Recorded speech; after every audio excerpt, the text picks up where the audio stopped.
एक benefit of doubt तो मैं इसको दूंगा कि जाहिल आदमी है। अच्छा। वो जो भी इसके मैंने गुफ्तगू का तरीका या बोलने का अंदाज जो देखा है, ये पढ़ा लिखा तो कहीं से भी नहीं लग रहा। अब फिर जिस तरह आपने इसकी फैमिली के सारे मुझे वो दिखाई हरकतें, उससे इसकी फैमिली भी पढ़ी लिखी नहीं लग रही। बिल्कुल। एक लग गया जुगाड़, जुगाड़ लगा हुआ है, यूट्यूबर बन गया। लेकिन बेनिफिट ऑफ डाउट इसकी जाहिलियत को देख के मैं ये दूंगा कि शायद इसको पता नहीं था कि ये कितना हसास मामला।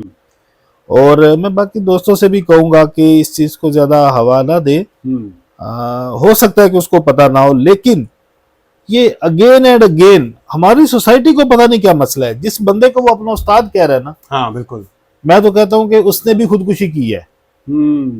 कि जब अल्लाह पैसा दे दे, नाम दे दे, इज्जत दे दे, तब क्या है कि इज्जत के साथ जर के खाओ। बिल्कुल।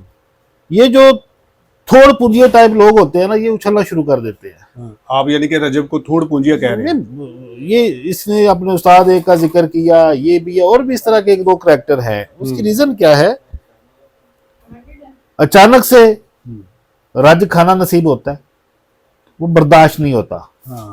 देखिए मैं आपको बात कहूं, इज्जत बंदा कमा ही लेता है, झूठ बोल के, सच बोल के, मुआशरे में अपना नाम बना ही लेता है। उसको कायम रखना सबसे मुश्किल काम होता है। कि आपने मिजाज में भी वो चीज लानी पड़ती है कि मैं अब इस स्टेटस को मेंटेन रखूं। बिल्कुल।